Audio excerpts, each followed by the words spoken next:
حضرت امام غزالی رحمۃ اللہ علیہ نے اپنے زمانے میں ڈنڈا اٹھا لیا تھا ان پیروں، جھوٹے عاملوں، جھوٹے فلسفیوں ان کے خلاف کہ تم غلط کر رہے ہو۔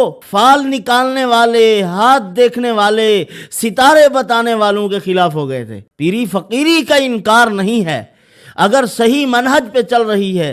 ہمارے اکابر، ہمارے پیر و مرشد، ہمارے بزرگ بھی موجود ہیں جو بے لوث مخلوق کی خدمت کرتے ہیں، آج تک کسی سے ایک ٹکے کا سوال نہیں کیا، کسی کی جیبوں پہ ان کی نظر نہیں ہوتی، کسی کے مال پہ ان کی نظر نہیں ہوتی۔ بسم اللہ الرحمن الرحیم، یا اللہم یا رحمان یا رحیم و یا ارحم الراحمین، وصلی علی من ارسلتہ رحمتا للعالمین۔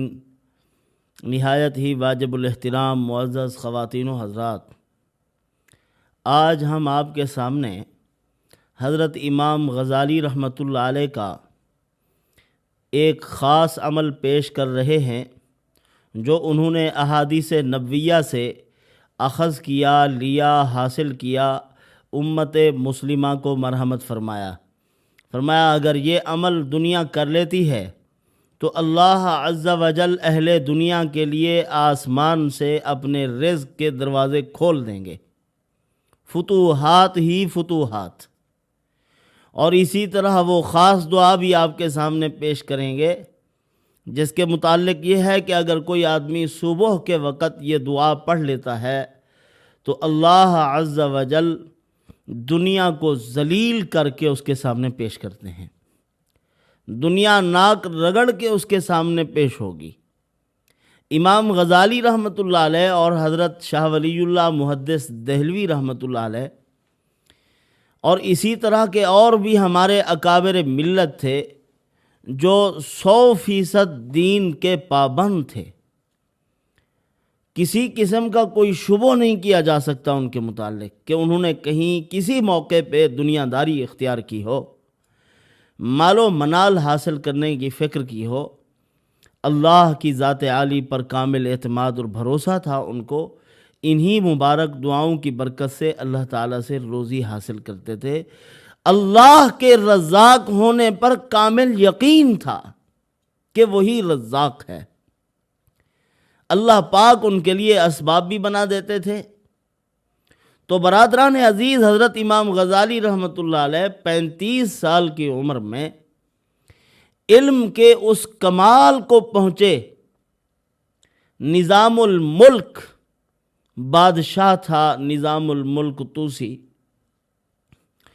حضرت کو وہاں ایک بہت بڑا مقام ملا ہے۔ حضرت سید ابو الحسن ندوی رحمۃ اللہ علیہ فرماتے تھے صدارت کے بعد سب سے بڑا مقام اس مدرس کا ہوتا تھا جو اس بادشاہ کے محل میں رہتے اور انہی بادشاہوں کے خاص مدرسین ہوتے تھے، انہی کو مقام ملتا تھا۔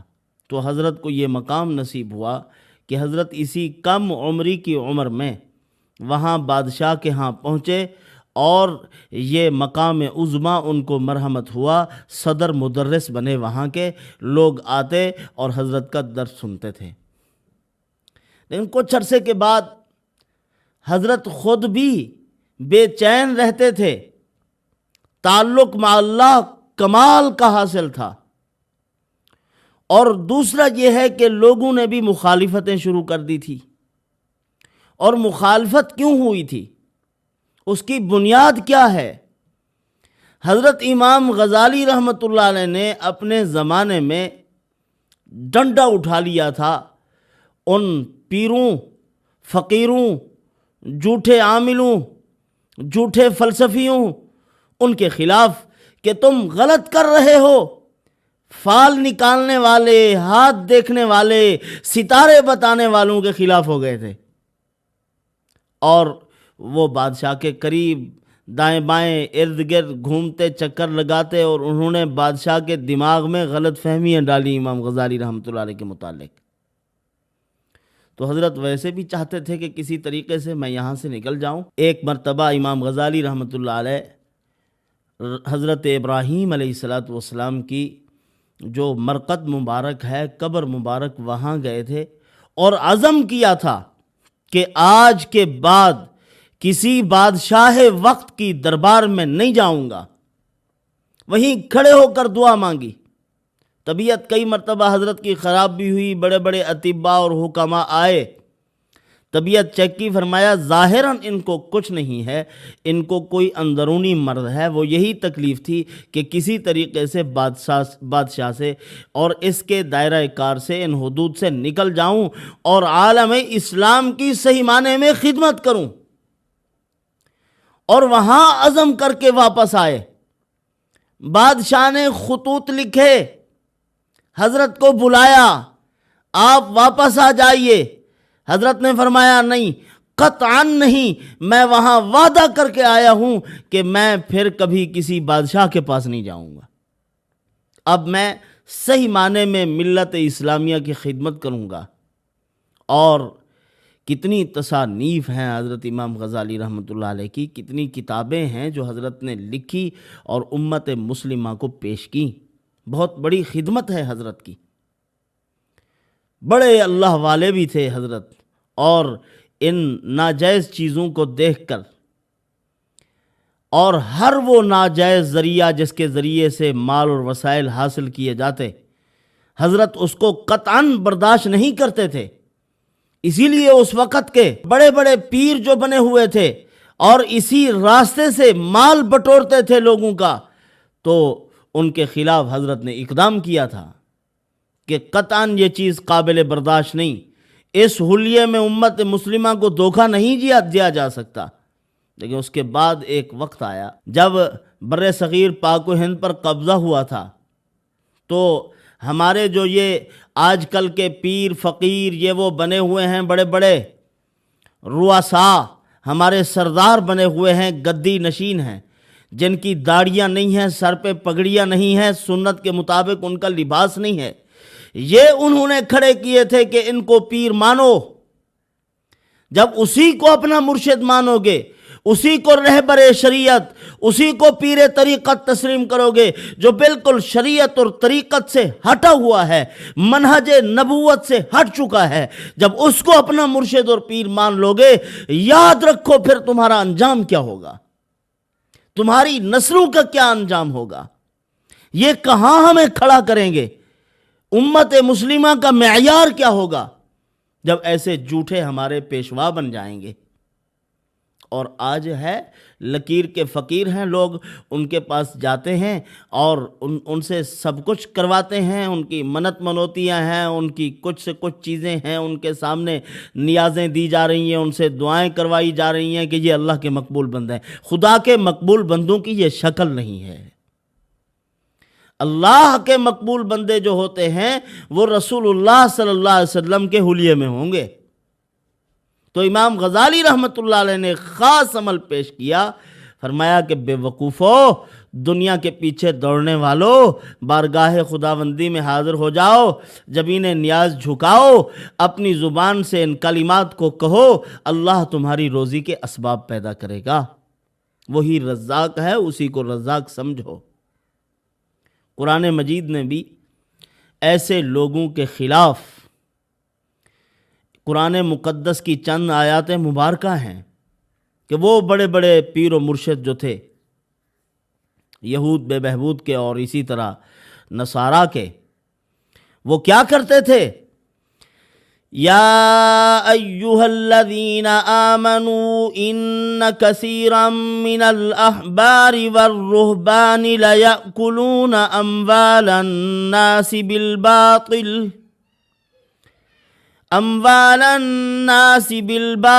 ویصدون عن سبیل اللہ۔ پروردگار عالم فرماتے ہیں بہت سے وہ احبار رہبان، یہ احبار و رہبان، احبار حبر الامہ لقب ہے حضرت عبداللہ ابن مسعود رضی اللہ عنہ کا، یعنی بہت بڑے ماہر عالم۔ تو احبار و رہبان ان کے علماء ربانیین جو کہلاتے تھے، لمبے کپڑے پہننے والے ہوتے تھے، پیری فقیری کا انکار نہیں ہے، اگر صحیح منہج پہ چل رہی ہے، ہمارے اکابر، ہمارے پیر و مرشد، ہمارے بزرگ بھی موجود ہیں جو بے لوث مخلوق کی خدمت کرتے ہیں، آج تک کسی سے ایک ٹکے کا سوال نہیں کیا، کسی کی جیبوں پہ ان کی نظر نہیں ہوتی، کسی کے مال پہ ان کی نظر نہیں ہوتی، کبھی کسی سے کچھ وسائل نہیں پوچھتے، بس یہی کہتے ہیں کہ آیا کرو، اللہ کی عبادت کرو، ہمارے پاس آؤ گے تو تمہیں یہی سبق ملے گا، تم نے غیروں کے سامنے نہیں جھکنا، آؤ ہم تمہاری گرہ جوڑ دیں اللہ والوں کے ساتھ، تمہاری قلم لگا دیں، تمہارے کردار سے خوشبو پیدا کر دیں اولیاء اللہ کی، ان کی خدمت میں بہت کچھ ملتا ہے۔ تو وہ احبار اور ان کے جو رہبان تھے، بڑے بڑے مولوی تھے وہ، تو وہ کیا کرتے تھے؟ لَا يَأْكُلُونَ أَمْوَالَ النَّاسِ بِالْبَاطِلِ، ناجائز طریقے سے لوگوں کے مال بٹورا کرتے تھے۔ وَيَصُدُّونَ عَنْ سَبِيلِ اللَّهِ، لوگوں کی چشم کو کور رکھتے تھے، ان کو اندھا کر دیتے تھے اور بہرا کر دیتے تھے، ضد و عناد میں آ کر، حسد میں آ کر کہ تم نے نہ یہ باتیں سننی ہیں نہ دیکھنی ہیں، اور اپنی کتاب کو بند کر دیتے تھے کہ قرآن، اپنی تورات تھی ان کی، کہ تورات میں یہ آنکھیں کھول کے دیکھ نہ لیں کہ محمد رسول اللہ صلی اللہ علیہ وسلم کی تعریف بھی ہے، آپ کی طرف متوجہ نہ ہو جائیں، اس طرف رخ نہ ہو جائے لوگوں کا، اگر یہ ادھر چلے گئے تو ہمارا مال گیا۔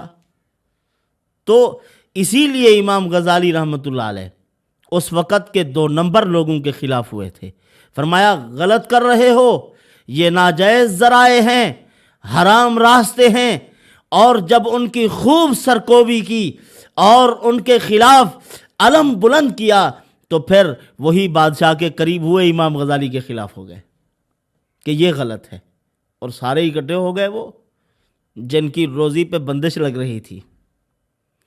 تو حضرت امام غزالی رحمۃ اللہ نے فرمایا دیکھو ان لوگوں کا انجام قرآن میں پڑھو جنہوں نے ناجائز ذرائع اختیار کیے اور اپنے جھوٹے خدا بنا لیے اور انہی کی پرستش میں لوگوں کو لگایا اور خود خدا بن کے بیٹھے، ان کا کیا انجام ہوا ہے۔ والذین یکنزون الذھب والفضہ، اللہ پاک فرماتے ہیں وہ مال، دولت، سونا اور چاندی جمع کرتے تھے، ولا ينفقونها فی سبیل اللہ، اللہ کی راہ میں کچھ خرچ نہ کرتے تھے۔ فبشرہم بعذاب علیم، ان کو جہنم کی عذاب کی خوشخبری سنا دیجئے۔ حضرت ابو ہریرہ رضی اللہ تعالیٰ عنہ فرماتے ہیں جو لوگ مال کماتے ہیں جائز ذرائع سے کماتے ہیں اور اس مال کا حق ادا نہیں کرتے، ان کے آگ کی تختیاں بنائی جائیں گی اور مال کمانے والے پر، اس کے جسم پر لگایا جائے گا، اس کے پہلو کو لگایا جائے گا، پیشانیوں کو داغا جائے گا، ان کے جسم پر اس عذاب کو مسلط کیا جائے گا، یعنی وہی مال ان کے لیے عذاب بن جائے گا۔ تو امام غزالی رحمۃ اللہ علیہ نے ان کا راستہ روکا، فرمایا جائز ذرائع اختیار کرو، یہ جائز ذرائع ہیں۔ تو حضرت امام غزالی رحمۃ اللہ علیہ ایک حدیث پاک پیش کرتے ہیں کہ ایک شخص رسول اللہ صلی اللہ علیہ وسلم کی خدمت میں حاضر ہوا، عرض کیا یا رسول اللہ دنیا نے مجھ سے منہ پھیر لیا ہے، مفلس ہو گیا ہوں، غریب ہو گیا ہوں، کھانے پینے کو کچھ نہیں، بہت غربت ہے یا رسول اللہ۔ آپ صلی اللہ علیہ وسلم نے فرمایا پھر تو صلاۃ الملائکہ اور تسبیح خلائق کیوں نہیں پڑھتا؟ صلاۃ الملائکہ پڑھ، تسبیح خلائق پڑھ، جس کی برکت سے اللہ پاک مخلوق کو روزی مرحمت فرماتے ہیں، وہ پڑھ اور پھر دیکھ اللہ پاک کیسے تیرے رزق میں برکت دیتے ہیں، کیسے مال کی فراوانی ہوتی ہے، کس قدر اللہ پاک تیرے لیے اسباب اور وسائل پیدا کر دیتے ہیں۔ تو آپ صلی اللہ علیہ وسلم نے ان کو تعلیم فرمائی وہ دعا مبارکہ کہ اگر کوئی آدمی اس دعا کو پڑھے گا اس کا رزق اللہ پاک دیں گے بھی اور بڑھا بھی دیں گے، رزق کی فراوانی ہو جائے گی۔ سبحان اللہ العظیم، سبحان اللہ و بحمدہ، سبحان من یمن ولا یمن علی، سبحان من یجیر ولا یجار علیہ، سبحان من یبرأ من الحول والقوة لاستفتاح الرزق الیہ، سبحان من التسبیح منہ علی من اعتمد علیہ، سبحان من کل شیء یسبح بحمدہ، سبحانک وبحمدک لا الہ الا انت یا من یسبح لہ الجمیع، تدارکنی فإنی جزوہ۔ اگر فجر کی سنتوں اور فرضوں کے درمیان 100 مرتبہ پڑھ لیا جائے اور 100 مرتبہ استغفار بھی کر لیا جائے تو حضرت امام غزالی رحمۃ اللہ علیہ فرماتے ہیں ایسے آدمی کے لیے اللہ پاک رزق کے دروازے کھول دیں گے، بہت رزق ہو جائے گا۔ اور فرمایا وہ شخص جو یہ چاہتا ہے کہ میرا رزق بڑھ جائے، مال و دولت مجھے حاصل ہو جائے، دنیا ذلیل ہو کر میرے قدموں میں حاضر ہو، تو صبح کے وقت 100 مرتبہ ایک تسبیح یعنی پڑھ لے اس کی، لا الہ الا اللہ الملک الحق المبین، لا الہ الا اللہ الملک الحق المبین۔ صرف اس کا یہ فائدہ نہیں، اور بھی فوائد ہیں۔ فرمایا فتنہ قبر سے محفوظ ہو جائے گا، اس کو عذاب قبر نہیں ہوگا، اور اللہ رب العزت اس کے لیے اسباب و وسائل پیدا کر دیں گے، رزق کے، روزی بھی ملے گی اس شخص کو۔ اور فرمایا کہ دنیا اس کے سامنے ناک رگڑ کر پیش ہوگی، دنیا ذلیل ہو کر اس کے سامنے پیش ہوگی۔ اللہ نے اپنے پیاروں کے ساتھ جو رزق کا نظام کیا ہے، اللہ والوں کو دنیا کے لیے ذلیل نہیں کیا، دنیا کو اللہ والوں کے قدموں میں ذلیل کیا ہے۔ دنیا کی پیشانی پہ چوٹیں پڑی ہوئی تھی، پوچھا یہ کیا چیز ہے؟ فرمایا دھکے دیتے ہیں، پاؤں مارتے ہیں اللہ کے ولی دنیا کو، تو یہ دنیا ناک رگڑ کے ان کے خدمت میں پیش ہو رہی ہے۔ عبداللہ ابن جعفر رضی اللہ تعالیٰ عنہ کے پاس حضرت عبداللہ ابن زبیر رضی اللہ تعالیٰ عنہ پہنچے تھے۔ فرمایا حضرت میرے ابا نے آپ کا قرض دینا تھا، وہ قرض میں آپ کو ادا کرنا چاہتا ہوں۔ حضرت نے فرمایا نہیں، میں نہیں لینا چاہتا، معاف کرتا ہوں۔ فرمایا نہیں، آپ کو لینا پڑے گا۔ حضرت نے فرمایا اچھا یہ جو آپ کی جوتی ہے نا، یہ جوتی مجھے دے دیں، میں یہ جوتا پہن لوں گا، اسی کے بدلے میں ہو گیا، قرضہ معاف ہو گیا، یعنی قرضہ معاف جو کرنا تھا۔ فرمایا نہیں حضرت، پیسے آپ کو ادا کرنے ہیں۔ چلو فرمایا کہ میں غابہ کی زمینیں ہیں، وہاں آپ کو کچھ زمین دینا چاہتا ہوں۔ تو حضرت نے فرمایا چلو اگر آپ دینا چاہتے ہیں تو چلے، وہاں پہنچ گئے، زمین دیکھی، دائیں بائیں جتنی زمینیں تھی، حضرت نے ان زمینوں کو دیکھا تو حضرت عبداللہ ابن جعفر رضی اللہ تعالی عنہ نے اسی زمین کو اپنے لیے منتخب فرمایا جو بہت اونچا ٹیلا تھا، نہ اس پر کچھ ہوتا اور نہ ہی وہاں پانی پہنچتا۔ حضرت نے اپنے خادم کو بلایا، فرمایا کہ میرا مصلی لے آؤ، ذرا جائے نماز یہاں بچھاؤ، میں نماز پڑھتا ہوں۔ تو پہلے وضو کیا، پھر 2 رکعت نماز ادا کی۔ نماز ادا کرنے کے بعد جب اس مصلی کو اٹھایا حضرت نے، نیچے سے پانی ابلنا شروع ہو گیا۔ تو جس زمین میں پانی ہو، پہلے دور میں کہتے تھے ہماری زمین ہے اور فروخت کرنی ہے، اس کے اندر ٹیوب ویل بھی ہے، یعنی پانی کے وسائل کا ہونا یہ بہت بڑی چیز تھا۔ یا کہتے تھے کہ ہمارے ہاں نہر بالکل قریب ہے، اس سے قیمت بڑھ جاتی تھی زمین کی۔